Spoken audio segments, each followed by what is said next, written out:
일이네요, 이게. 정말 황당한 게요. 이거는 우리가 지명수배범 유병헌이라는 사람을 빼놓고요. 지명수배 전단에 붙어 있는 사람이 있어요. 그 살인자야. 근데 지나가다가 누가 싸움이 나서 저 사람을 신고했어. 누가 누굴 때려서 때린 사람을 가해자를 신고했는데 알고 보니까 살인자였어.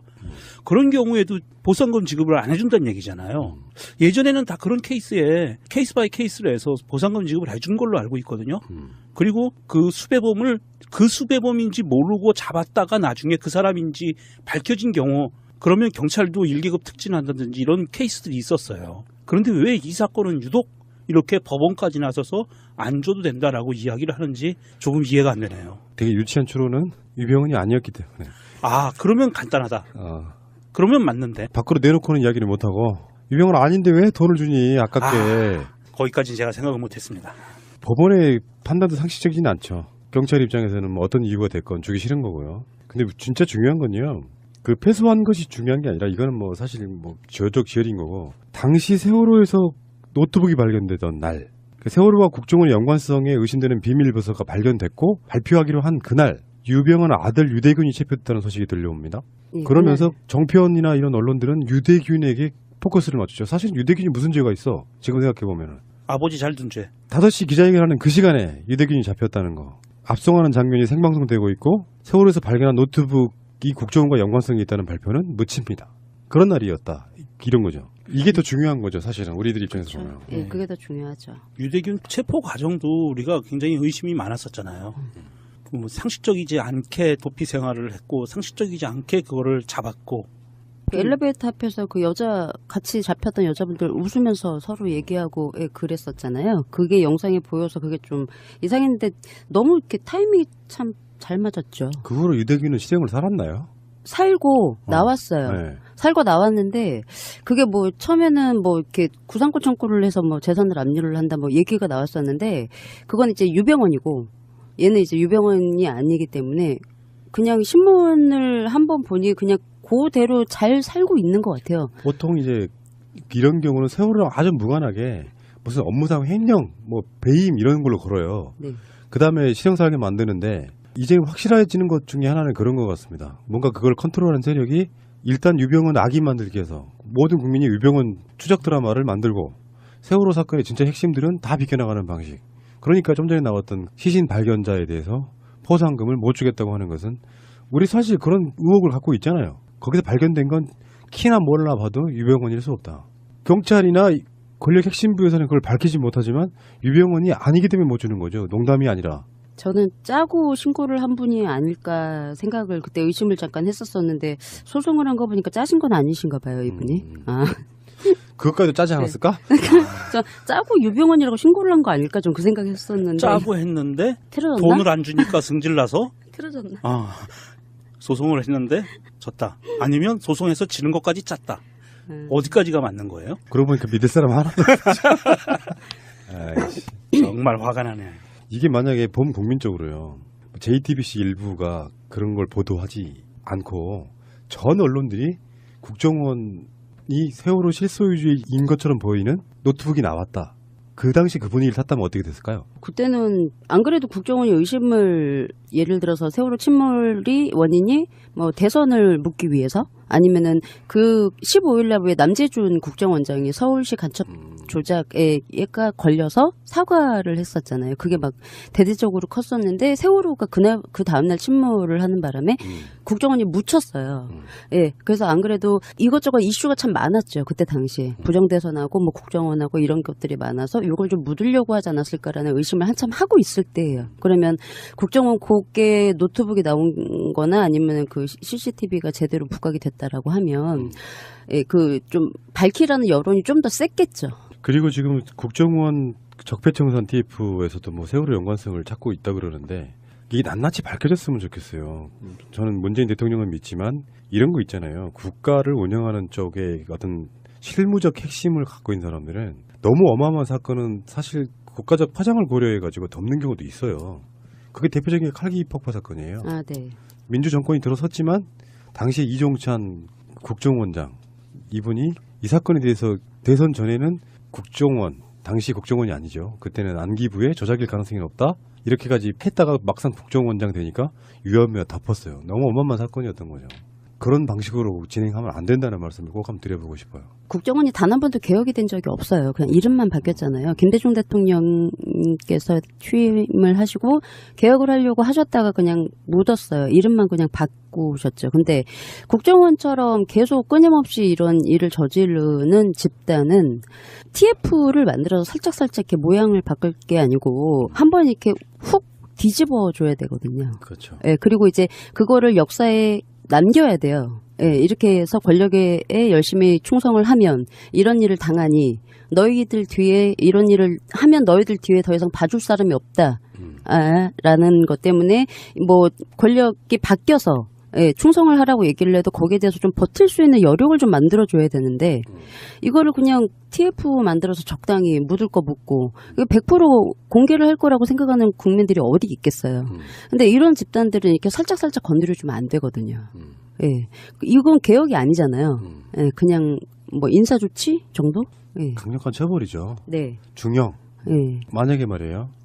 세월호 사건에 관련돼 있는 어떤 의혹이 사실로 밝혀져서 사실 국정원은 정치 개입에 대한 부분보다요. 저는 더 강력히 처벌받아야 될 것이 정치에 개입해서 뭐 대선을 변질시켰다 이런 것보다 더 자기들의 이익 사업을 해서 그게 불법적인 게 동원됐고 그 사이에 뭔가 인명 손실이 어마어마한 사건이 일어났다면 그 당사자들은 저는 사형에 준하는 그런 죄로 다스려야 된다고 봐요. 가장 중요한 건 그거잖아요. 정치권에 줄대는 것도 이유가 뭐겠어요. 자기들의 이익을 위한 거잖아요. 어떻게 보면. 그런 측면도 한번 생각을 해봐야 된다 생각이 들고 우리가 잘 몰라서 그렇지요. 지역마다 가면은 국정원이 있습니다. 지부 이런 걸로. 그들이 지역사회에서 갖는 영향력 엄청나게 컸어요. 지금까지. 그리고 그게 어떤 이권 사회에도 개입하고요. 간혹 그런 건 등장할 때가 있어요. 예전에 부산의 LCT 비리에도 국정원 직원 등장하고 막 그래요. 그런 방식이 현재 국정원 모습이 아닌가 싶어요. 세월호 사건과 국정원 뗄래야 뗄 수 없습니다. 그리고 지금 아까 말씀드린 유대균 체포, 유병헌 추적 드라마 이런 것들이 국정원과 상당한 연관이 있을 거라고 믿어 의심치 않습니다. 잠시 후에 오겠습니다. 지난주까지 또 언딘 이야기를 열심히 했거든요. 네. 편집하면서도 열받고요. 들으셨던 분 중에 일부는 문재인 대통령에게 DM을 보냈다는 분도 있습니다. 꼭 들어야 된다고. 그런 정도로 굉장히 어마어마한 이야기들이 나오고 있는 거예요. 종편은 단 한 번도 다뤄본 적이 없는 사건, 이런 내용들입니다. 그래서 사실 이런 얘기 먼저 하고 넘어갑시다. 우리가 세월호 사건 이야기할 때 또는 모든 사건에 있어가지고 이런 얘기들 하잖아요. 첫 번째, 숨기는 자가 범인이다. 이런 이야기 많이 했었고요. 두 번째, 어떤 사건이 일어났을 때 가장 이득을 얻는 자가 범인이다. 이런 말도 있습니다. 이렇게 따지면은 저는 이제 세월호 사건의 진상은 이렇게 봐야 된다고 생각합니다. 해경의 무능론을 넘어서가지고 언딘과 국정원이 핵심에 있다라고 봐요. 그전에는 해경과 국정원이었다고 하면 지금 현재로 보면 언딘과 국정원이 가장 핵심 키워드가 되지 않을까 이렇게 생각합니다. 두 분 생각은 어떠십니까? 뭐 일단 밝혀봐야 물론 알겠지만 전에도 말씀드렸지만 언디는 뭐 수사 자체를 받은 적이 없고 잘 빠져나갔지요. 해경 뭐 넘버2까지 구속되는 상황에서 언디는 그냥 참고인 진술 받고 그냥 끝났어요. 예, 그래서 그 풍문은 뭐 검찰이 이제 뒤늦게 이제 해경 수사를 시작을 했잖아요. 그래서 언딘 사무실을 압수수색을 하러 갔는데 아무것도 없었답니다. 그러면서 이제 이 김윤상이라는 사람이 이게 뭐 먼저 뉴스에 나왔대요. 언딘 사무실 이제 압수수색 할 거라고 이제 그 황교안 작품인지는 모르겠으나 예, 그 김윤상 사장이 그랬대네요. 아니 뉴스에 나와서 온다는 거 아는데 내비두겠냐고. 그런 예 얘기가 있습니다. 근데 왜 가끔씩 그런 사건이 있어요. 그런 사건들에 검찰이 먼저 압수수색 예정. 예. 그걸 누가 예. 그냥 당해. 예, 유병헌 추적할 때도 그랬잖아요. 예. 어디 이제 할 거다라고 이제 미리 광고를 했지요. 그렇죠. 뉴스를 통해서. 이것도 마찬가지예요. 그래서 갔는데 아무것도 이제 얻은 게 없었다라는 이제 뒷얘기를 하시더라고요. 근데 일단 밝혀는 어떻게 될 건지 얘가 뭐 그 세월호 참사에서 어느 정도의 그 부분을 차지하고 있는지는 일단은 좀 떠나서 좀 밝혔으면 좋겠어요. 수사라도 좀 예. 제대로 했으면. 깨놓고 한번 이야기해 볼게요. 수사라도. 언딘을 위해서 세월호를 일부러 침몰시켰다라고까지는 이야기 뭐 아직까지는 안 할게요. 근데 사건이 일어나고 나서 언딘의 존재 때문에 사실 골든타임 다 놓치고 에어포켓 있던 거 다 놓치고 결국에는 한 명도 구하지 못하는 원인은 분명히 언딘이었다는 거잖아요. 네, 그렇죠. 그건 확실한 거예요. 네. 그리고 그 사건 나고 나서 여러 가지 그 오고 갔던 내용들을 보면 시신 한 구당 얼마씩 받기로 되어 있는 그 계약과 그리고 실제로 언디는 사람을 구조하러 간 업체도 아니었고 네. 시신을 건지러 간 업체였는데 그 언딘이 사고 현장에 들어오게 하기 위해서 굉장히 많은 사람들이 사실상 잠수 한번 거의 못 해본 상태로 네. 세월호의 승객들을 죽여갔다는 거예요. 네. 이건 확실히 팩트입니다. 네. 그리고 실제로 아까 제가 말씀드린 것처럼 세월호 사건 나고 나서 처음에 그 사건 났을 때 무슨 보험 사기네 뭐 여러 가지가 있었지만 실제로는 보험을 받지도 못했어요. 네. 결국은 가장 이득을 본 자는 언딘밖에 없다. 그렇다면 자 오늘 방송해 주실 내용이 뭡니까? 네. 그 언딘 군안 청구 비용 상세에 대해서 말씀을 좀 드리려고 합니다. 예, 이것도 뭐 혈압이 좀 오를 것 같습니다. 군안 비용에 대해서 좀 말씀을 드리면 제가 첫 시간에 언딘 이제 군안 비용 첫 시간에 해상 크레인이 왔다가 그냥 갔다고 말씀을 드렸어요. 근데 해상 크레인 말고 또 왔다가 그냥 간 게 있잖아요. 예인선. 이제 그 예인선이 그 세월호 침몰 초기에 4척이 이제 동원이 됐어요. 목포의 경비군함계에서 동원을 했고요. 세월호 침몰하고 이제 그 목포서장이 수심이 이제 낮은 곳으로 이동을 시켜서 이제 구조 활동을 하려고 뒤늦게 침몰 현장에 도착한 이제 목포서장이 예인선 빨리 오도록 막 독촉을 하는 녹취록은 제가 전에 말씀을 드렸어요. 그래서 예인선이 막 이제 한 척이 도착을 해서 그때 이제 당시가 김석균이 삼천구함이 있었을 때고 목포소장 김문홍이 침몰 현장에 있었을 때인데 예인선이 도착해서 이제 그 예인선을 세월호에 묶어서 낮은 곳으로 이동시키려고 이제 작업을 하기 전에 해경청장한테 허락을 받기 위해서 연락을 하죠. 예, 그래서 그 조치를 좀 허락을 좀 해달라고 요청을 하는데 갑자기 김석균이 예인선 선장을 삼천구함으로 보내라라고 지시를 하고 그래서 삼천구함으로 보내죠. 그래 결국은 그 낮은 곳으로 뭐 이동시키려는 작업은 전혀 안 됐고 예인선 4척이 대기만 하다가 그냥 돌아갔어요. 예, 그러니까 왜 김석균이 예인선 선장을 불러서 뭐라고 했는지, 왜 낮은 곳으로 수심으로 이동을 하지 못했는지도 몰라요. 예, 아직 뭐 밝혀진 거는 없고요. 자, 일단 여기에 대해서는 청구 금액에 대해서 좀 말씀을 드릴게요. 이제 광덕호, 국제3호, 정승5호, 지성호라는 4척의 예인선이 왔고요. 여기 이제 4월 17일부터 4월 23일까지 광덕호 같은 경우에는 1억 5,950만 원. 네, 군안 비용이 지급이 됐고 국제 3호 같은 경우에는 16일부터 20날까지 해서 5,800만 원이 지급이 됐고 정승 5호는 16일부터 20일까지 있어서 9,500만 원 그리고 지성호는 16일부터 20일까지 해서 8,400만 원 해서 총 3억 9,600만 원 정도의 군안 비용이 아무것도 그냥 안 하고 불렀는데 아무것도 안 하고 대기만 시키다가 돌려보내서 이제 요 또 피 같은 세금이 들었습니다. 예, 왜 그냥 대기만 시켰다가 보내는지 전 모르겠어요, 아직까지. 예, 그래서 일단 이렇게 있었고. 그 다음에 제가 이제 예인선 전에 이제 첫 시간에 그 언딘 3호라는 예인선이 왜 일당 120만 원에서 뭐 1억 400만 원 정도 이제 그 군안 비용이 들었다고 얘기를 했는데 언딘에서 이 예인선 말고 2척을 더 써요. 예, 이게 2척을 더 쓴 게 어떤 것 때문에 썼냐면 그 고성에는 천혜지해 조선소에서 건조를 하고 이제 그 침몰 현장으로 오는데 끌고 오는 예인선을 쓰거든요.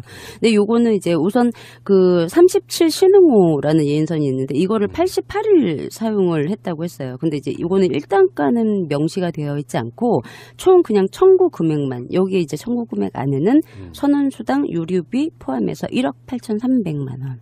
을 88일 동안 사용을 했다고 해서 이렇게 이제 그 청구를 한 게 있고요.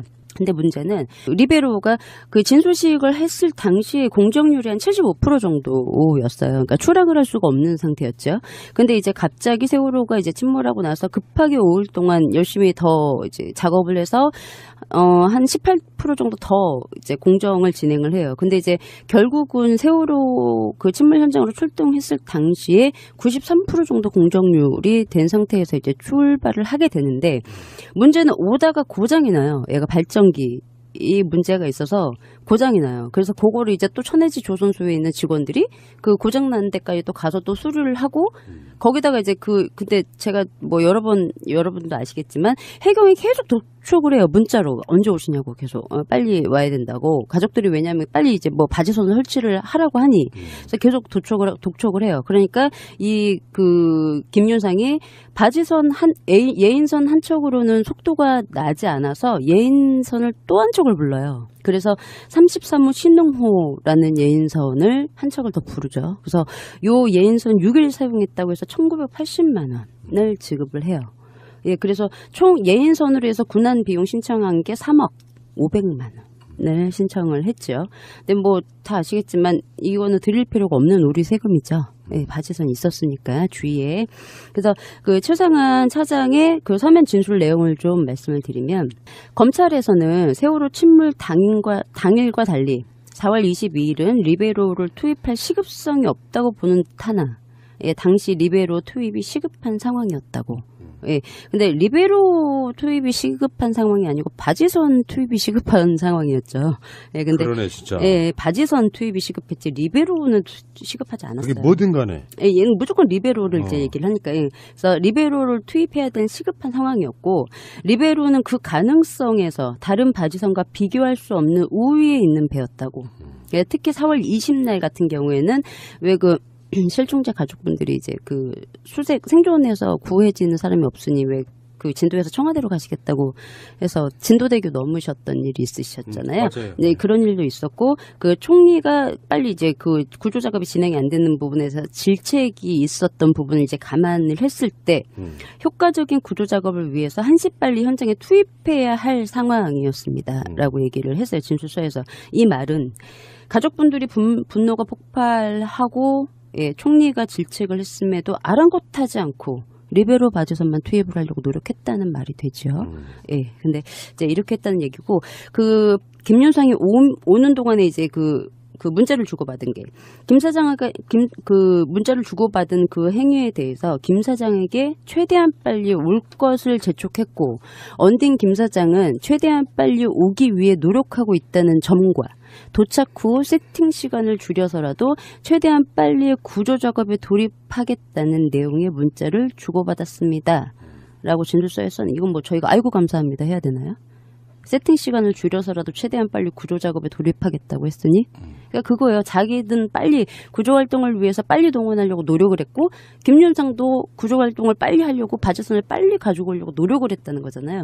그럼 저희가 아이고 감사합니다 해야 되는 상황인가요? 근데 예, 이렇게 예, 어이없이 이제 얘기를 한 게 있습니다. 그래서 그 검사가 피해자는 언딘 김윤선 사장의 일방적인 자랑 말만 들은 상태일 뿐이고, 그 바지선을 눈으로 직접 보지 못했죠. 당연히 본 사실도 없고, 기타 객관적인 재원에 관한 자료도 없었어요. 최상한한테. 그래서 김윤상의 잠수 전문 바지선이라는 말만 듣고 이와 같이 무조건 청장에게 보고하여 지휘부 방침으로 동원 결정을 하고 이게 대통령한테 보고를 했다는 거냐고.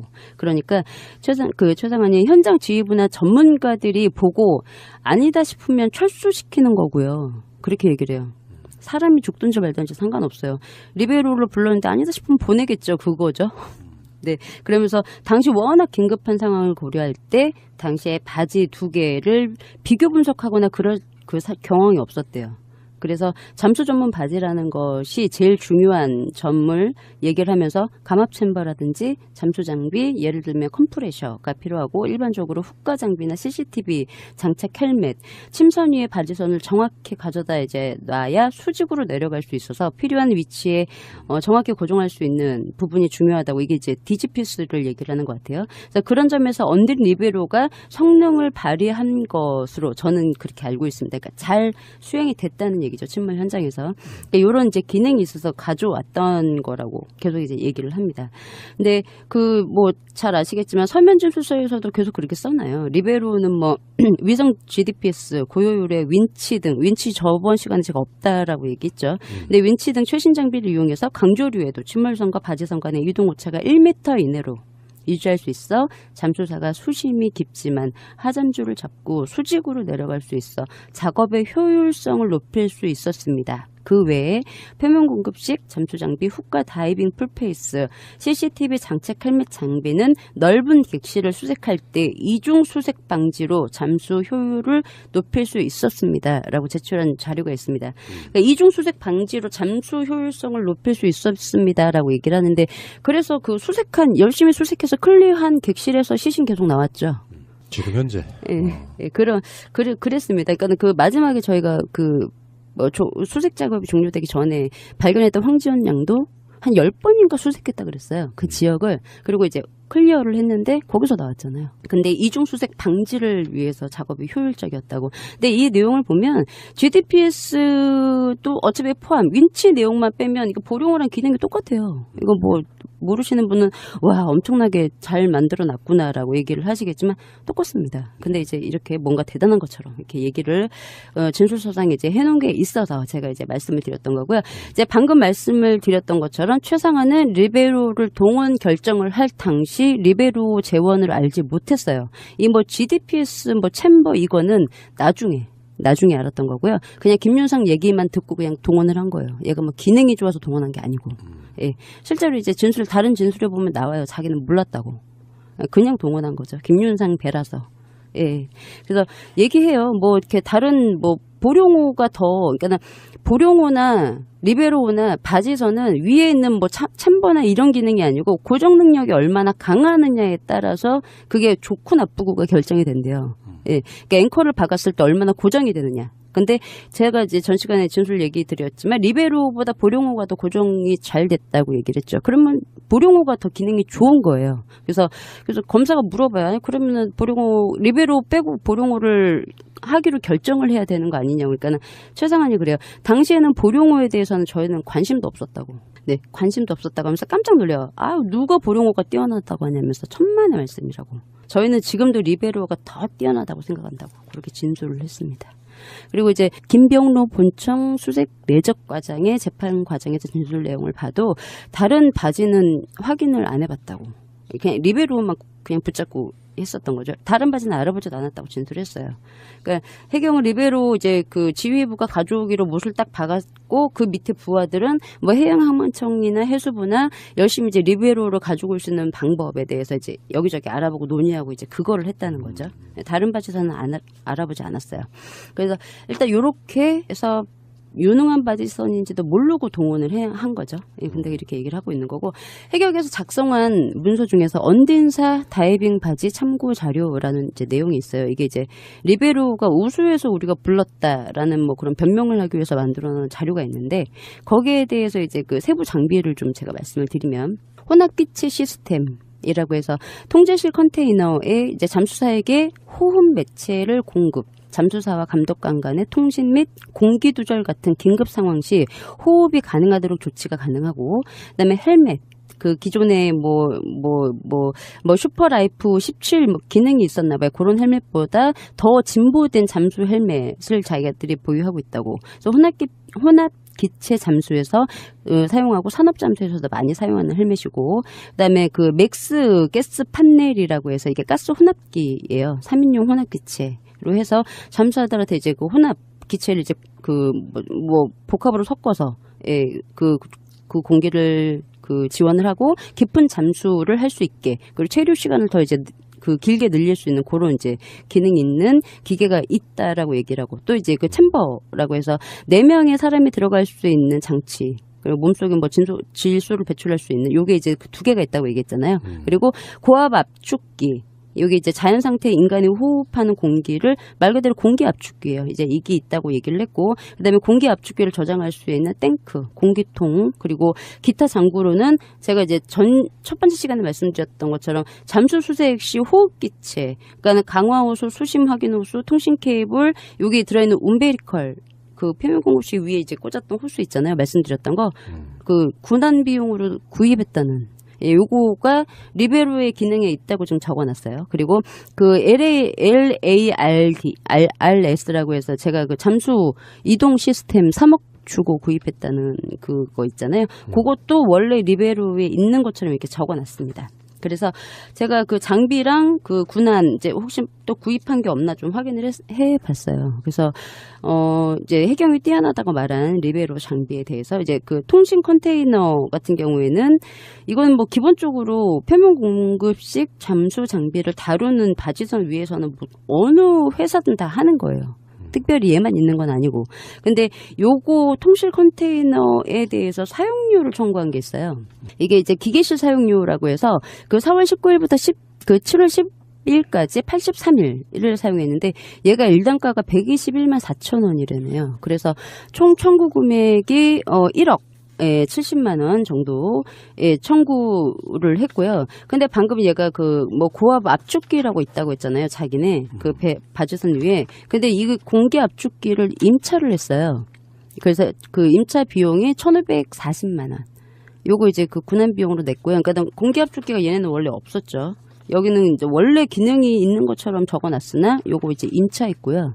그다음에 GDPS 같은 경우 이게 너무 웃긴 게 우리 지금까지 계속 그 리베로가 해경이 계속 자랑했던 거거든요. 위치를 제대로 잡을 수 있다라고 해서. 근데 이거 쭉 자료를 보는데 이거 외주에서 빌려왔어요. GDPS. 그래서 바지선 포지셔닝이라고 해서 앵커 핸들링하는 거죠. 이게 이제 외주명의 지오테크 시스템이라는 회사에서 이걸 빌려왔으니까 이거 리베로에 없던 거예요. GDPS 없는 거예요. 이걸 빌려왔고요. 빌려와서 투입일자가 4월 19일부터 7월 12일까지 총 83일 해서 일단가가 이게 320만 원이라네요. 그래서 총 청구 금액이 2억 6,550만 원. 근데 이제 문제는 이 GDPS라는 게 방금 말씀드렸던 것처럼 바지선의 위치 잡아주는 거예요. 원래 이제 그 침몰했던 침몰선 위에 정확히 위치를 고정을 해야 잠수사들이 가이드라인을 타고 밑으로 내려갈 수가 있으니. 근데 이제 문제는 요거를 이제 위치를 잡아줄 수 있는 해군 함정들이 그때 있었어요. 침몰 현장에. 굳이 이 GDPS를 사용할 필요가 없었다는 거죠.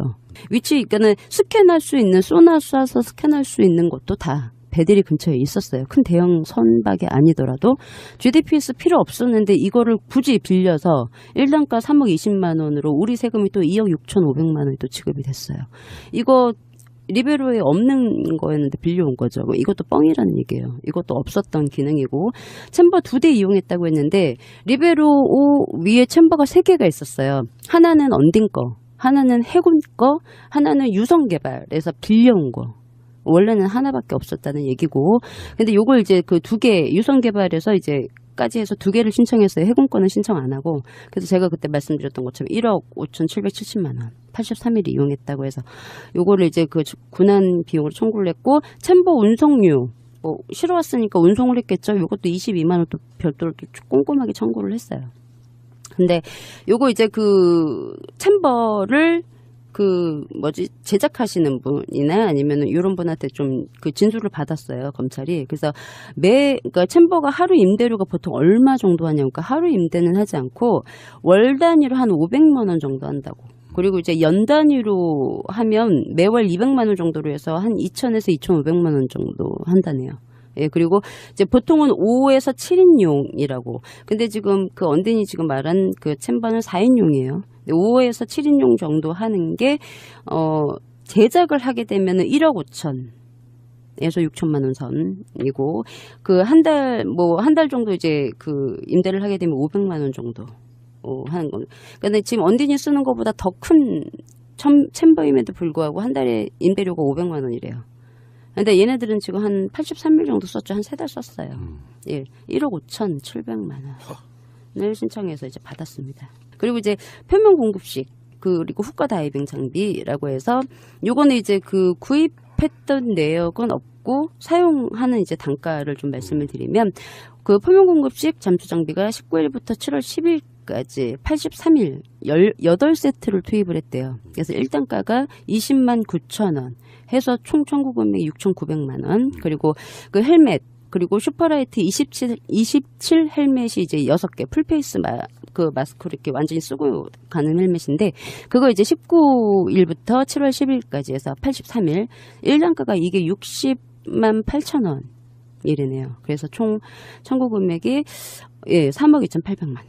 그리고 더 이제 웃긴 거는 보수, 그 헬멧 보수 킷이라고 해서 그 헬멧이 고장났을 때 보수할 수 있는 이제 공구함이라고 해야 되나? 이것도 사용을 청구를 했어요. 그래서 4월 19일 날부터 7월 10일까지 83일. 이 공구함 사용이 1단가가 23만 5천 원이래네요. 그래서 3,900만 원 청구를 했고, 그리고 이제 요거는 이제 표면 공급식 장비고, 그냥 스쿠버 장비 있잖아요. 스쿠버 장비가 6세트를 현장에서 썼는데 이게 이제 83일 1단가 6만 8천 원. 그래서 청구 금액 3,380만 원. 그리고 이제 허리에 두르는 납 있잖아요. 그거 50개 구입했어요. 그래서 67만 5천 원 해서 총 잠수 시스템으로 해서 청구한 금액이 4억 7천만 원 정도 됐다는 거죠. 근데 이제 더 중요한 거, 이 표면 공급식이나 잠수 이거 다이버 세트 해군하고 해경한테 다 있었어요. 아니 그러면 언딘 리베로는 깡통 바지선만 온 거잖아요. 스펙이 있는 건 나중에 정부 돈으로 다 샀다는 얘기고 그리고 지금도 있을 거 아니에요. 그것도 언딘이 갖고 있는 거 아니에요. 네. 그럼 뭐야 이거는 눈먼 돈 눈탱이 친 거예요 정부 상대로. 그 왜 이제 그런 대형 사고가 나면 정신없는 상황 이런 거 이용해서 꼼꼼하게 벌어 먹는 거죠 뭐. 아주 이건 계획적으로 치밀하게 뽑아 먹었는데 보면은 잠수 장비들 보면 사도 그거보다 훨씬 싸게 사겠어요. 네. 돌려줘야지. 아니 사면은 뭐 몇백만 원이면 살 거를 네. 몇천만 원의 임대료를 달라고 이렇게 지금 청구해서 그거 받아갔다는 거죠. 예, 4억 7천만 원 청구를. 요것만 예. 받은 게 아니잖아요. 예. 시신 인양한 그렇죠. 그건 또 따르고. 그거 따르고. 예, 그러니까 이거 그리고 장비에 관계된 건 자기들이 바지선에 갖고 있다는 스펙인데 스펙인데 그거를 원래- 정부 돈으로 샀어. 예. 그럼 이건 완전 사기죠. 예, 원래 없었던 건데, 예, 이렇게 이제 있다고 얘기를 해서. 근데 이렇게 일단 했고요. 그 다음에 뭐 고압, 저압 컴프레셔가 4대 정도 있다고 또 해놨어요. 그 스펙에. 근데 이제 컴프레셔를 구입을 했죠. 그래서 그 726만 원으로 하나를 구입을 했고, 그 뭐 에어탱크랑 컴프레셔 1,573만 원. 그리고 그 컴프레셔 그 트랜스 2대. 165만 원, 그리고 컴프레셔 전기 부분 개조를 또 했대네요. 그래서 77만 원 또 들었어요. 그래서 총 군안 비용으로 청구한 금액이 이제 구입을 했다고 해서 2,541만 원을 구입했다고 이제 청구를 했어요. 근데 이제 사용료도 또 청구를 했겠죠. 그래서 보니까 83일 요걸 이제 사용을 했어요. 그래서 1억 76만 2천 원. 예, 청구를 한 걸로 나옵니다. 중복 청구한 거예요? 군안 비용으로 사서 요거 이제 썼으니까 또 사용료 받고. 미치겠네 진짜. 그렇게 해서 지금 한 게 있고요. 또 이제 더 중요한 게 그 리베로 자랑하는 것 중에서 뭐 안락한 숙소 뭐 이런 거 있어요. 뭐 온돌이 들어오는 숙소 뭐 컨테이너 그런 게 있는데 컨테이너가 원래 이제 하나는 있었잖아요. 아까 뭐 기계실에서 이제 네. 컨테이너가 하나가 있었는데 그거 외에 컨테이너 4동을 구입을 해요.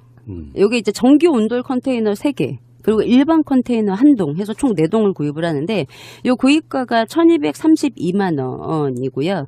이제 컨테이너 고정하는데 뭐 산소에서 절단하는 요런 이제 장비가 있나 봐. 용접 장비죠.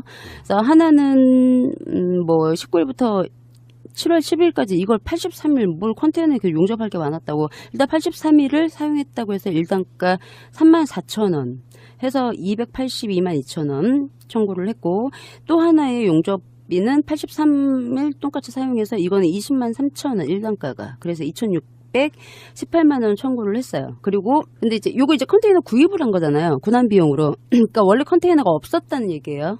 리베로 위에는. 그리고 나서 컨테이너 사용료를 또 청구를 해요. 근데 가로 열고 자재, 사무실, 숙소, 그리고 뭐 전기장판, 기타 이불류 일체에 대한 사용료를 청구를 합니다.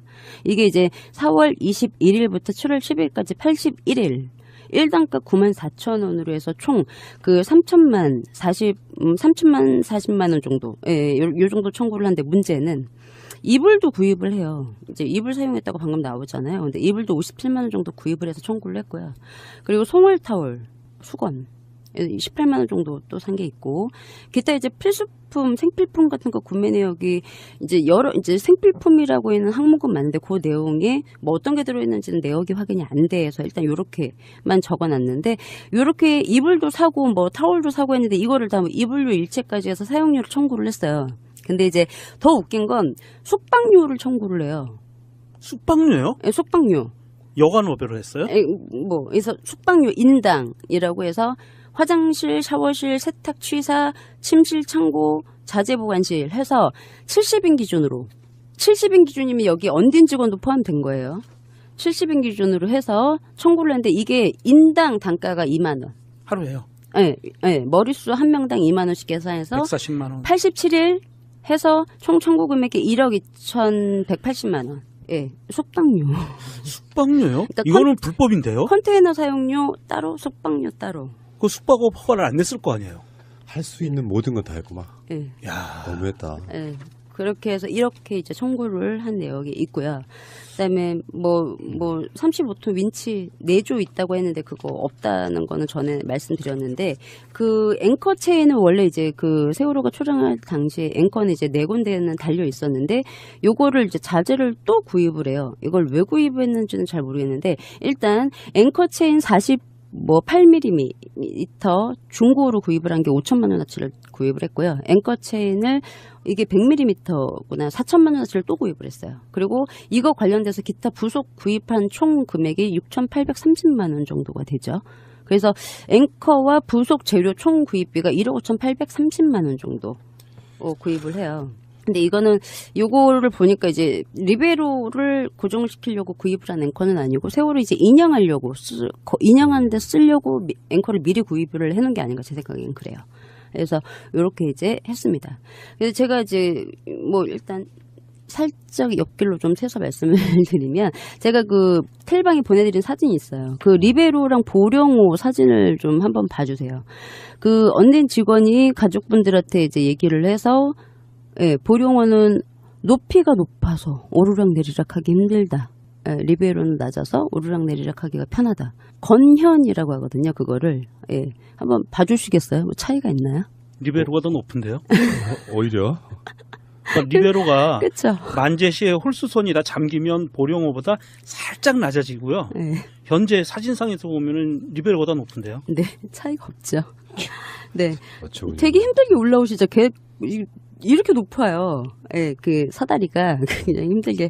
예, 그래서 별 차이가 없다는 거죠. 예, 그거를 좀 말씀을 드리고 싶어서 제가 예, 사진을 좀 보내드려서 직접 좀 보시라고.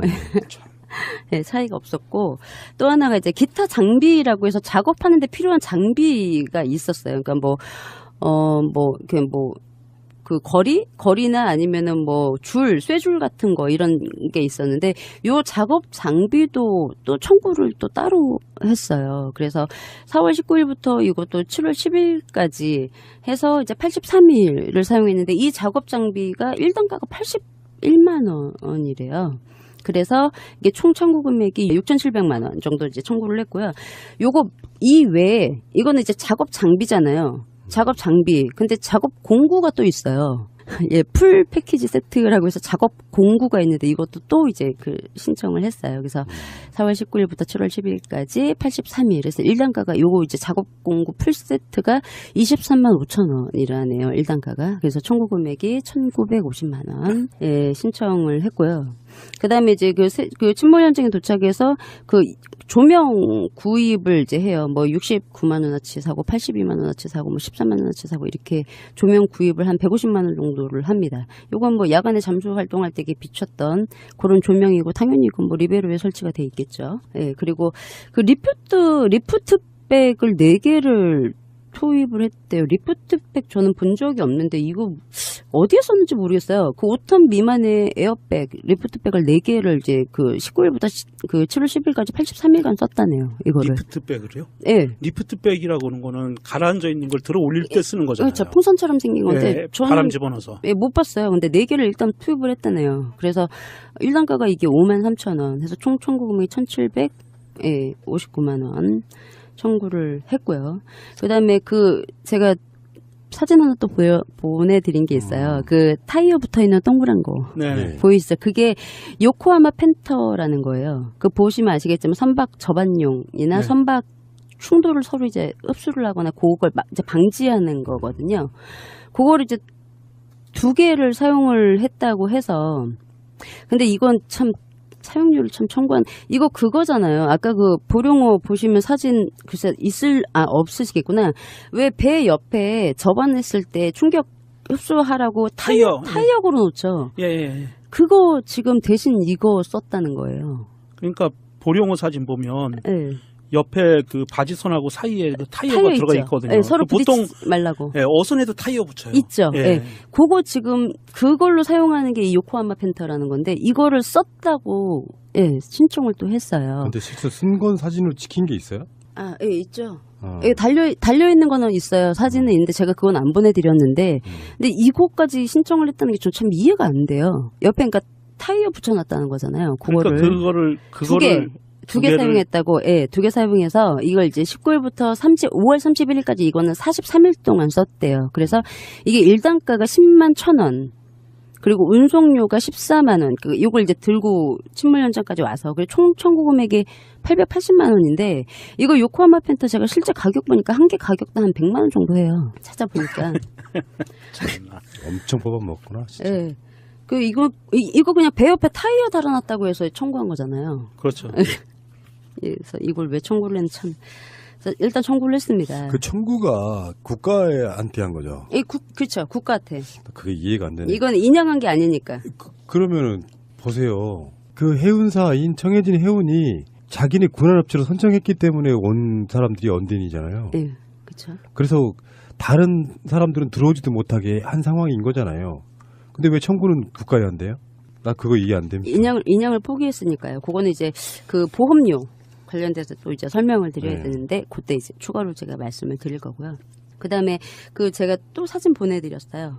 그 나무 목재에 쌓여 있는 거 보이시죠? 그게 이제 목단 침목이라고 그래서 바지선 위에서 크레인 뭐 받침목이나 아니면은 뭐 컨테이너 같은 거 받치고 할 때 밑에다 이제 넣어서 쓰는 거죠. 예. 그거도 샀어요. 원래 있어야 되는 거잖아요, 그죠? 근데 그것도 샀어요. 아니 이거는 네. 크레인이나 이런 중장비들이 갖고 있어요. 이런 나무들은 다. 예, 뭐, 그러니까 크레인을 임대를 하면 그 안에 다 딸려 있는 거예요. 예. 아니, 근데 나중에도 쓸 일이 있었나 보죠. 아, 나중에. 나중에. 예. 그래서 이거를 이제 814만 원어치를 사요. 그래서 청구를 또 해요. 여기 쌓여 있는 아니, 그거는 그냥 원래 아. 예, 목단 침묵이 뭔지 모르실까봐 제가 일부러 빼온 거, 못 봤어요. 리베르에 있는 건 사진은 없더라고요. 없는데, 일단 이렇게 해서 814만 원어치를 사서, 예, 그런 게 이제 목단 침묵이고, 크레인 밑에나 이렇게 이제 받침목으로 쓰는 거다. 예, 요거를 이제 요만큼 샀어요. 그리고 이제 호이스트라고 해서 이렇게 거는 거 있잖아요. 거는 장비 있어요. 예, 그것도 이제 53만 3천 원 주고 샀고요. 그 다음에 특이한 게, 방송 장비 있잖아요. 방송 장비. 네. 방송 장비도 구입을 했어요. 227만 7천 원 주고 방송 장비도 구입을 했고요. 그러니까는 얘는 그냥 조선소에서 나올 때 그냥 바지선만 왔어요. 그러네. 진짜 누구 말대로 딱 옷만 입고 나온 거예요. 예, 나머지는 다 국가 돈으로 예, 지금. 바지선만 예, 왔어요. 그리고 이제 또 하나가 좀 이렇게 제가 좀 이해가 안 되는 게 그 전기 판넬을 구입을 해요. 전기 판넬. 그게 이제 그 132만 원을 주고 제가 사진은 보내드렸나요? 전기 판넬은 안 보내드렸을 것 같은데. 네, 안 보내드렸죠. 전기 판넬이라는 거를 사는데 이게 뭐냐면 도란스처럼 이렇게 뚜껑 열면은 전기가 쭉쭉쭉쭉 연결돼서 예. 버튼 이렇게 누르고 껐다가 이렇게 할 수 예, 있는 예. 전기 판넬 있잖아요. 예. 그거를 사요. 근데 이거를 샀다는 거는 리베로 바지선 위에 전기공사가 전혀 안 돼 있다는 거예요. 그렇죠. 전기공사가 돼 있다라고 하면 전기 판넬이 이미 설치가 되어 있어야 돼요. 그럼요. 예. 근데 이거를 사요. 전기 판넬을. 132만 원을 주고 그리고 이제 트랜스포머라고 해서 변압기도 82만 원 정도 주고 사죠. 그러니까 전기공사를 제가 보기에는 현장에 와서 한 게 아닌가. 네, 그런 생각이 들더라고요. 혹시 트랜스포머가 스펙은 안 나와 있죠? 예, 안 나와 있어요. 그냥 트랜스포머라고만 돼 있어요. 82만 5천 원 금액만. 예, 단가만 나와 있어요. 이제 전기 판넬이 이거를 설치를 했다는 게 아니고 이런 거를 얘기를 하는 건데 이게 이제 어떻게 생긴 건지 이거보다 좀 클 수도 있고 작을 수도 있어요. 근데 이거는 기본적으로 전기공사가 다 되어 있어야 설치가 되는 거잖아요. 이 판을 샀다고요. 근데 현장에 와갖고 공사를 했네. 예, 그러니까는 이걸 딱 보는데 아예 전기공사가 안 된 상황에서 와가지고 한 게 아닌가라는 생각이 들더라고요. 아니 그 100번 양보해서 네. 미완성된 배가 바지선이 깡통이 왔을 수도 있어요.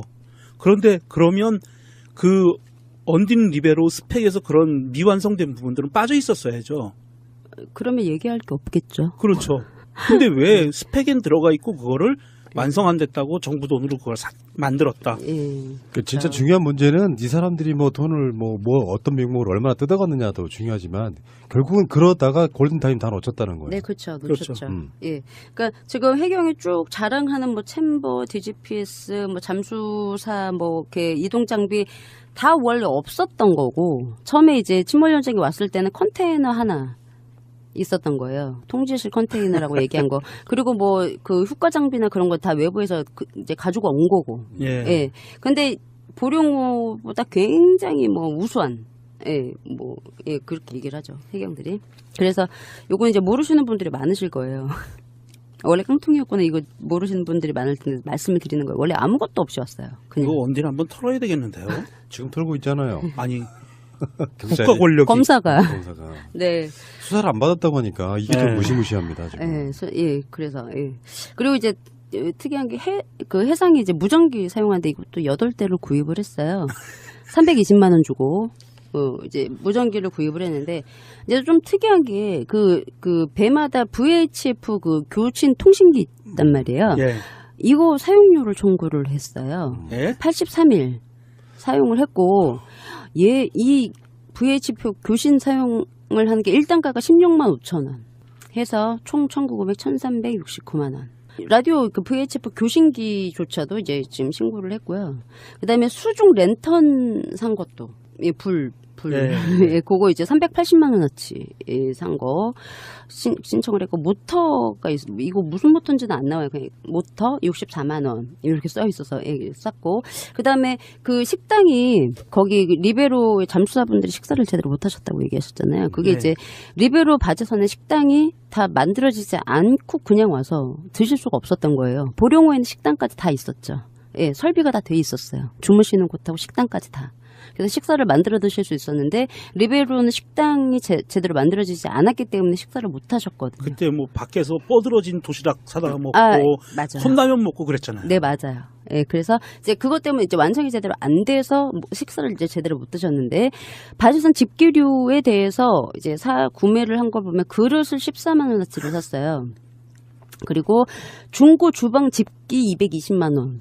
어치 그리고 중고 가전 제품이 60만 원어치 그리고 기타 가전 구입이라고 해서 정수기 2대 24만 원 그리고 항목은 안 나와요. 그냥 기타로 해서 73만 2천 원, 10만 원, 진공 청소기 12만 9천 원 그리고 27만 뭐 1천 원 해서 일단 이렇게 해서 가전 제품들을 샀어요. 가전 제품 유료들을 예. 여기 이제 다 이제 들어가 있겠죠 리베로에. 예, 그리고 이제 더 어이가 없는 게 언딘 회사 모자 제작을 했어요. 93만 5천 원. 그것도 청구했다고? 응. 내가 자기네 회사 모자를 미치겠네. 모자 아니, 쓰고 물속에 들어가나? 이런 느낌 들지 않았어요? 그놈이네 이거. 예를 들면 하다 보면 이런 식인 거야. 비용을 청구하는데 물속에 바지선이 떠 있는 비용, 모터를 돌리는 비용, 그 모든 것들이 다 청구 대상인 거예요. 그러니까 작심하지 않고서는 이렇게까지 난 불가능하다고 봐요. 그렇죠. 사람이 그렇게 많이 죽어간 사건에 있어갖고 작심하고 돈 벌겠다고 덤비지 않는 한 이런 식으로 청구하는 것 자체가 말이 됩니까? 그 작심하고 돈 번다고 덤벼도 이거는 상도이가 있고 정도가 있는 거예요. 네. 물건을 산다고 돈 받고 그 물건을 또 임대를 또 받고 이건 상도이도 벗어난 거고요. 이거는 굉장히 좀 심각한데요. 그러니까 그거를 청구를 해서 받아갔다는 거죠. 청구만 했고요. 네. 실제적으로 이제 청구는 이렇게 했고 아직 이제 실질적으로 지급한 금액은 오픈이 안 된 상태이고요. 근데 이제 문제는 이제 지급하는 이제 주체가 해경이에요. 해경. 지금 해줬겠는데요? 그래서 실제로 조사를 제가 그래서 자료를 좀 공개를 해서 봐야 된다고 말씀을 드린 이유가 그 이유예요. 네. 왜 비용 지급을 왜 해경이 해야 되죠? 그러니까 그 인양 관련되는 거는 해수부, 예. 수중 수색이 담당이 해경이니까 예, 비용 지급하는 주체가 해경. 그걸 이제 세월호 침몰 초기에 딱 이제 분류를 해요. 예, 인양 비용은 해수부 네가, 예, 수중 수색은 내가 그렇게 해서 나눠요. 자, 언딘의 군안 청구 비용 내역에 대해서 시간이 사실 좀 모자란 느낌이고요. 우리가 사실 오늘 하려고 했던 또 다른 이야기를 못했어요. 그만큼 그 디테일한 상세한 얘기가 나오고 있는데 자, 들으면 들을수록 열받았고요. 오늘 또 다 비켜나가는 방식. 그러니까 좀 전에 나왔던 시신 발견자에 대해서 포상금을 못 주겠다고 하는 것은 우리 사실 그런 의혹을 갖고 있잖아요. 거기서 발견된 건 키나 몰라 봐도 유병원일 수 없다. 경찰이나 권력 핵심부에서는 그걸 밝히지 못하지만 유병원이 아니기 때문에 못 주는 거죠. 농담이 아니라. 저는 짜고 신고를 한 분이 아닐까 생각을 그때 의심을 잠깐 했었었는데 소송을 한 거 보니까 짜신 건 아니신가 봐요, 이분이. 그것까지도 짜지 않았을까? 저 짜고 유병원이라고 신고를 한 거 아닐까 좀 그 생각했었는데. 짜고 했는데 틀어졌나? 돈을 안 주니까 승질나서 틀어졌나? 소송을 했는데 졌다. 아니면 소송해서 지는 것까지 짰다. 어디까지가 맞는 거예요? 그러고 보니까 믿을 사람 하나도 없죠. 정말 화가 나네. 이게 만약에 범국민적으로요. JTBC 일부가 그런 걸 보도하지 않고 전 언론들이 국정원이 세월호 실소유주의인 것처럼 보이는 노트북이 나왔다. 그 당시 그 분위기를 탔다면 어떻게 됐을까요? 그때는 안 그래도 국정원이 의심을 예를 들어서 세월호 침몰이 원인이 뭐 대선을 묻기 위해서 아니면은 그 15일 날 왜 남재준 국정원장이 서울시 간첩 조작에 얘가 걸려서 사과를 했었잖아요. 그게 막 대대적으로 컸었는데 세월호가 그 다음날 침몰을 하는 바람에 국정원이 묻혔어요. 예, 그래서 안 그래도 이것저것 이슈가 참 많았죠. 그때 당시에 부정대선하고 뭐 국정원하고 이런 것들이 많아서 이걸 좀 묻으려고 하지 않았을까라는 의심을 한참 하고 있을 때예요. 그러면 국정원 고게 노트북이 나온 거나 아니면 그 CCTV가 제대로 부각이 됐다라고 하면 예, 그 좀 밝히라는 여론이 좀 더 셌겠죠. 그리고 지금 국정원 적폐청산 TF에서도 뭐 세월호 연관성을 찾고 있다 그러는데 이게 낱낱이 밝혀졌으면 좋겠어요. 저는 문재인 대통령을 믿지만 이런 거 있잖아요. 국가를 운영하는 쪽에 어떤 실무적 핵심을 갖고 있는 사람들은 너무 어마어마한 사건은 사실 국가적 파장을 고려해가지고 덮는 경우도 있어요. 그게 대표적인 게 칼기 폭파 사건이에요. 아, 네. 민주정권이 들어섰지만 당시 이종찬 국정원장 이분이 이 사건에 대해서 대선 전에는 국정원, 당시 국정원이 아니죠. 그때는 안기부에 조작일 가능성이 높다. 이렇게까지 했다가 막상 국정원장 되니까 유혐의가 덮었어요. 너무 어마어마한 사건이었던 거죠. 그런 방식으로 진행하면 안 된다는 말씀을 꼭 한번 드려보고 싶어요. 국정원이 단 한 번도 개혁이 된 적이 없어요. 그냥 이름만 바뀌었잖아요. 김대중 대통령께서 취임을 하시고 개혁을 하려고 하셨다가 그냥 묻었어요. 이름만 그냥 바꾸셨죠. 근데 국정원처럼 계속 끊임없이 이런 일을 저지르는 집단. 일이네요, 이게. 정말 황당한 게요. 이거는 우리가 지명수배범 유병헌이라는 사람을 빼놓고요. 지명수배 전단에 붙어 있는 사람이 있어요. 그 살인자야. 근데 지나가다가 누가 싸움이 나서 저 사람을 신고했어. 누가 누굴 때려서 때린 사람을 가해자를 신고했는데 알고 보니까 살인자였어. 그런 경우에도 보상금 지급을 안 해준다는 얘기잖아요. 예전에는 다 그런 케이스에 케이스 바이 케이스로 해서 보상금 지급을 해준 걸로 알고 있거든요. 그리고 그 수배범인지 모르고 잡았다가 나중에 그 사람인지 밝혀진 경우 그러면 경찰도 1계급 특진한다든지 이런 케이스들이 있었어요. 그런데 왜 이 사건은 유독 이렇게 법원까지 나서서 안 줘도 된다라고 이야기를 하는지 조금 이해가 안 되네요. 되게 유치한 추론은 유병헌이 아니었기 때문에. 아, 그러면 간단하다. 그러면 맞는데. 밖으로 내놓고는 이야기를 못하고 유병헌 아닌데 왜 돈을 주니 아깝게. 거기까지는 제가 생각을 못했습니다. 법원의 판단도 상식적이진 않죠. 경찰 입장에서는 뭐 어떤 이유가 됐건 주기 싫은 거고요. 근데 진짜 중요한 건요. 그 패소한 것이 중요한 게 아니라 이거는 뭐 사실 뭐 지어적 지혈인 거고 당시 세월호에서 노트북이 발견되던 날 세월호와 국정원의 연관성에 의심되는 비밀 보고서가 발견됐고 발표하기로 한 그날 유병헌 아들 유대균이 체포됐다는 소식이 들려옵니다. 그러면서 정표원이나 이런 언론들은 유대균에게 포커스를 맞추죠. 사실 유대균이 무슨 죄가 있어? 지금 생각해보면 아버지 잘 둔 죄. 5시 기자회견하는 그 시간에 유대균이 잡혔다는 거. 압송하는 장면이 생방송되고 있고 세월호에서 발견한 노트북이 국정원과 연관성이 있다는 발표는 묻힙니다. 그런 날이었다. 이런 거죠. 이게 더 중요한 거죠. 사실은 우리들 입장에서 보면. 예, 그게 더 중요하죠. 유대균 체포 과정도 우리가 굉장히 의심이 많았었잖아요. 뭐 상식적이지 않게 도피 생활을 했고 상식적이지 않게 그거를 잡았고 그 엘리베이터 앞에서 그 여자 같이 잡혔던 여자분들 웃으면서 서로 얘기하고 그랬었잖아요. 그게 영상에 보여서 그게 좀 이상했는데 너무 이렇게 타이밍이 참 잘 맞았죠. 그 후로 유대균은 실형을 살았나요? 살고 나왔어요. 네. 살고 나왔는데 그게 뭐 처음에는 뭐 이렇게 구상권 청구를 해서 뭐 재산을 압류를 한다 뭐 얘기가 나왔었는데 그건 이제 유병헌이고 얘는 이제 유병헌이 아니기 때문에 그냥 신문을 한번 보니 그냥 그대로 잘 살고 있는 것 같아요. 보통 이제 이런 경우는 세월호 아주 무관하게 무슨 업무상 횡령, 뭐 배임 이런 걸로 걸어요. 네. 그 다음에 실형 살게 만드는데 이제 확실해지는 것 중에 하나는 그런 것 같습니다. 뭔가 그걸 컨트롤하는 세력이 일단 유병헌 악인 만들기 위해서 모든 국민이 유병헌 추적 드라마를 만들고 세월호 사건의 진짜 핵심들은 됐다고 하면 지금 현재로 보면 언딘가 국정원이 가장 핵심 키워드가 되지 않을까 이렇게 생각합니다.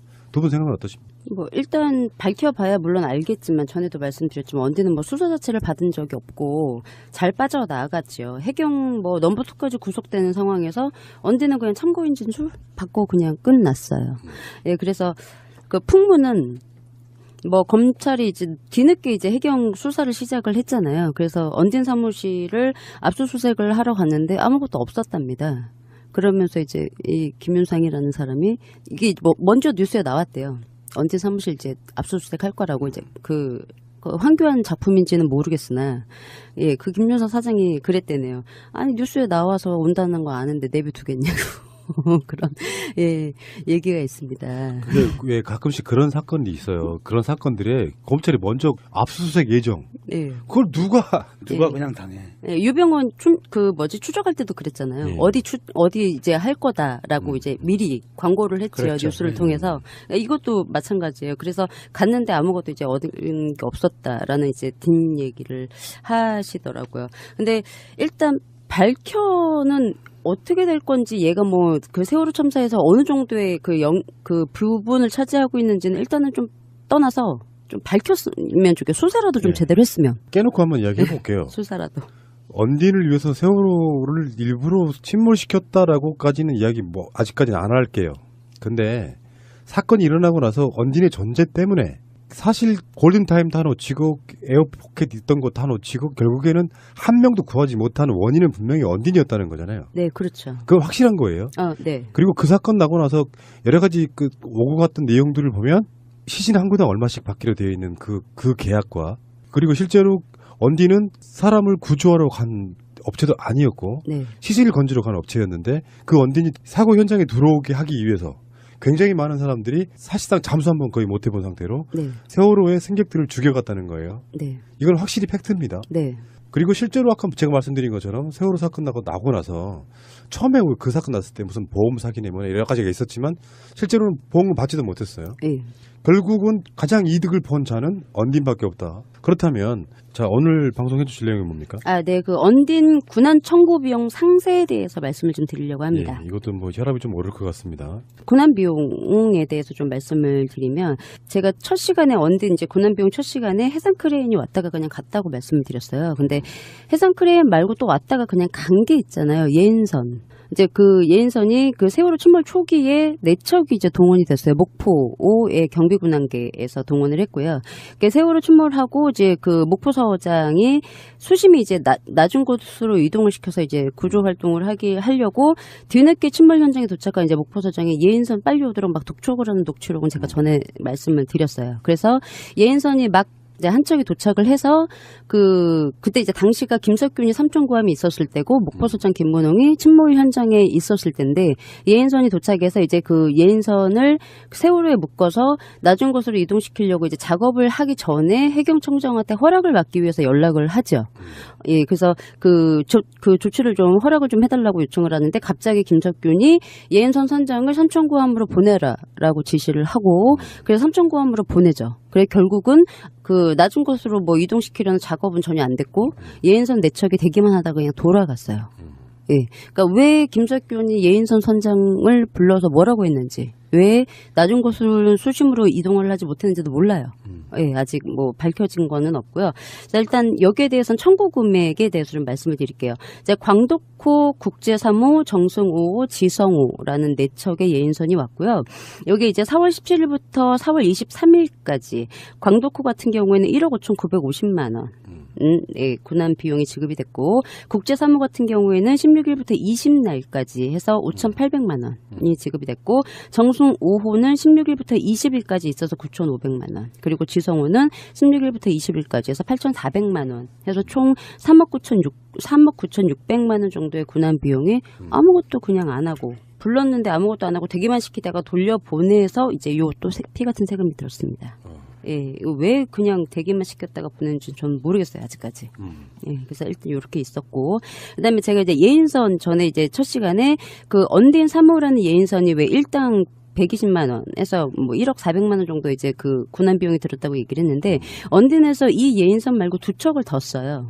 예, 이게 2척을 더 쓴 게 어떤 것 때문에 썼냐면 그 고성에는 천혜지해 조선소에서 건조를 하고 이제 그 침몰 현장으로 오는데 끌고 오는 예인선을 쓰거든요. 근데 요거는 이제 우선 그 37 신흥호라는 예인선이 있는데 이거를 88일 사용을 했다고 했어요. 근데 이제 이거는 일단가는 명시가 되어 있지 않고 총 그냥 청구 금액만 여기에 이제 청구 금액 안에는 선원수당 유류비 포함해서 1억은 TF를 만들어서 살짝 이렇게 모양을 바꿀 게 아니고 한번 이렇게 훅 뒤집어 줘야 되거든요. 그렇죠. 예, 그리고 이제 그거를 역사에 남겨야 돼요. 예, 이렇게 해서 권력에 열심히 충성을 하면 이런 일을 당하니 너희들 뒤에 이런 일을 하면 너희들 뒤에 더 이상 봐줄 사람이 없다. 라는 것 때문에 뭐 권력이 바뀌어서 충성을 하라고 얘기를 해도 거기에 대해서 좀 버틸 수 있는 여력을 좀 만들어줘야 되는데 이거를 그냥 TF 만들어서 적당히 묻을 거 묻고 100% 공개를 할 거라고 생각하는 국민들이 어디 있겠어요. 근데 이런 집단들은 이렇게 살짝살짝 건드려주면 안 되거든요. 예, 이건 개혁이 아니잖아요. 예, 그냥 뭐 인사조치 정도? 예. 강력한 처벌이죠. 네. 중형. 예. 만약에 말이에요. 세월호 사건에 관련돼 있는 어떤 의혹이 사실로 밝혀져서 사실 국정원은 정치 개입에 대한 부분보다요. 저는 더 강력히 처벌받아야 될 것이 정치에 개입해서 뭐 대선을 변질시켰다 이런 것보다 더 자기들의 이익 사업을 해서 그게 불법적인 게 동원됐고 그 사이에 뭔가 인명 손실이 어마어마한 사건이 일어났다면 그 당사자들은 저는 사형에 준하는 그런 죄로 다스려야 된다고 봐요. 가장 중요한 건 그거잖아요. 정치권에 줄대는 것도 이유가 뭐겠어요. 자기들의 이익을 위한 거잖아요. 어떻게 보면. 그런 측면도 한번 생각을 해봐야 된다 생각이 들고 우리가 잘 몰라서 그렇지요. 지역마다 가면은 국정원이 있습니다. 지부 이런 걸로. 그들이 지역사회에서 갖는 영향력이 엄청나게 컸어요. 지금까지. 그리고 그게 어떤 이권 사회에도 개입하고요. 간혹 그런 건 등장할 때가 있어요. 예전에 부산의 LCT 비리에도 국정원 직원 등장하고 막 그래요. 그런 방식이 현재 국정원 모습이 아닌가 싶어요. 세월호 사건과 국정원 뗄래야 뗄 수 없습니다. 그리고 지금 아까 말씀드린 유대균 체포, 유병헌 추적 드라마 이런 것들이 국정원과 상당한 연관이 있을 거라고 믿어 의심치 않습니다. 잠시 후에 오겠습니다. 지난주까지 또 언딘 이야기를 열심히 했거든요. 네. 편집하면서도 열받고요. 들으셨던 분 중에 일부는 문재인 대통령에게 DM을 보냈다는 분도 있습니다. 꼭 들어야 된다고. 그런 정도로 굉장히 어마어마한 이야기들이 나오고 있는 거예요. 종편은 단 한 번도 다뤄본 적이 없는 사건, 이런 내용들입니다. 그래서 사실 이런 얘기 먼저 하고 넘어갑시다. 우리가 세월호 사건 이야기할 때 또는 모든 사건에 있어가지고 이런 얘기들 하잖아요. 첫 번째, 숨기는 자가 범인이다. 이런 이야기 많이 했었고요. 두 번째, 어떤 사건이 일어났을 때 가장 이득을 얻는 자가 범인이다. 이런 말도 있습니다. 이렇게 따지면은 저는 이제 세월호 사건의 진상은 이렇게 봐야 된다고 생각합니다. 해경의 무능론을 넘어서가지고 언딘과 국정원이 핵심에 있다라고 봐요. 그전에는 해경과 국정원이